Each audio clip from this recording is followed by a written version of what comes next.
तो आज हम एक बहुत ही दिलचस्प विषय पर बात कर रहे हैं। ये श्री अरबिंदो और माँ के विचारों पर आधारित है और सामग्री है इंडियाज सोल एंड डेस्टिनी। जी। इसमें भारत को सिर्फ एक देश की तरह नहीं बल्कि एक आध्यात्मिक शक्ति के रूप में देखने की बात है। हाँ बिल्कुल, ये नजरिया काफी अलग है। चलिए इसी में थोड़ा और गहरा उतरते हैं, देखते हैं कि भारत की पहचान और दुनिया में उसकी भूमिका पर ये क्या कहता है। जरूर। तो देखिए, मूल विचार ये है कि हर देश, हर राष्ट्र असल में ईश्वर की ही शक्ति का एक रूप है, एक शक्ति। अच्छा, हर राष्ट्र? हाँ, और इसी तरह भारत को भारत शक्ति कहा गया है।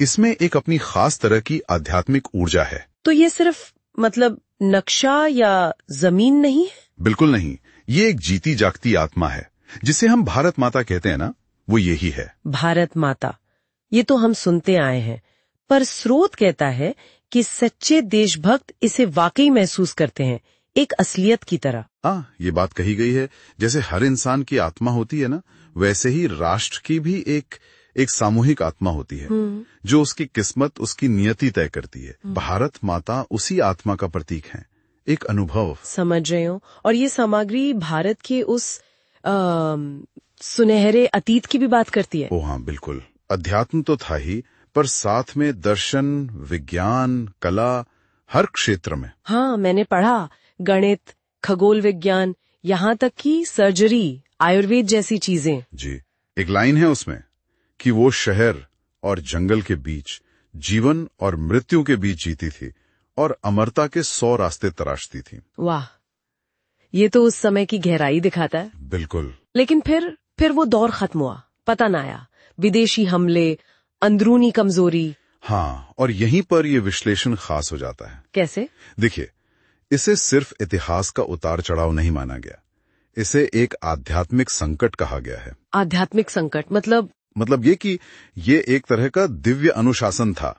शक्ति खोने का नतीजा साफ लिखा है, हमने शक्ति को त्याग दिया, इसलिए शक्ति ने हमें त्याग दिया। अच्छा, तो जोर बाहरी हमलों से ज्यादा अपनी अंदरूनी कमजोरी पर है। बिल्कुल, असल वजह अंदरूनी शक्ति का कम होना माना गया है। ये एक अलग नजरिया है।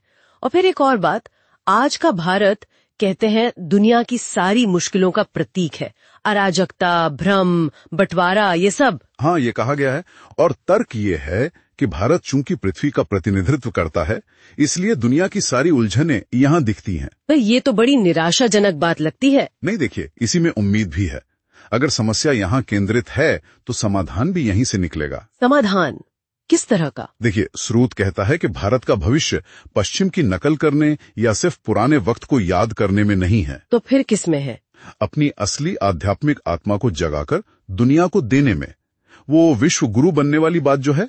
विश्व गुरु, इस शब्द का काफी इस्तेमाल होता है। इस सामग्री में इसका क्या मतलब बताया गया है? कोई राजनीतिक शक्ति?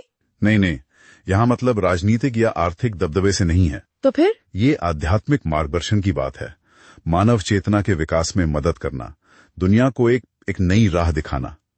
सामग्री कहती है भारत पुनरुत्थान की भूमि होगी। और वो लाइन भी, भारत का कार्य मानव जाति के यौवन को पुनर्स्थापित करना है और उसे अमरता का आश्वासन देना है।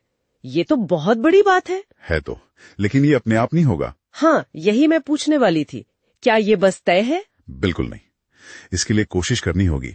अंदर से एक तीव्र इच्छा, आकांक्षा चाहिए, और सामूहिक विश्वास, और सबसे जरूरी, अपने जीवन में, अपने कामों में उस शक्ति को वापस लाना होगा। भारत माता की उस जीवंत उपस्थिति का आह्वान करना होगा।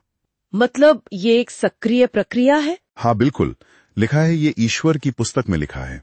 भारत का राष्ट्रीय जीवन अपनी दिव्य और शक्तिशाली नियति से मिलेगा और उसे प्राप्त करेगा।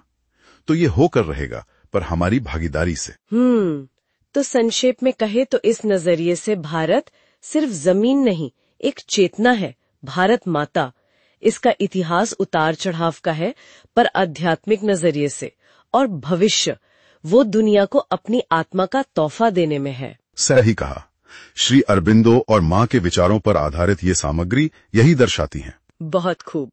और शायद सोचने के लिए एक बात ये भी हो सकती है कि जैसे यहाँ भारत के लिए एक राष्ट्रीय आत्मा या शक्ति की बात है, क्या ऐसा कुछ दूसरे देशों के लिए भी सोचा जा सकता है? अच्छा सवाल है। क्या उनकी भी कोई सामूहिक चेतना होती है जो उनकी दिशा तय करती है? और आज की दुनिया की जो चुनौतियां हैं, क्या उन्हें इस नजरिए से देखने पर कोई नई समझ मिल सकती है?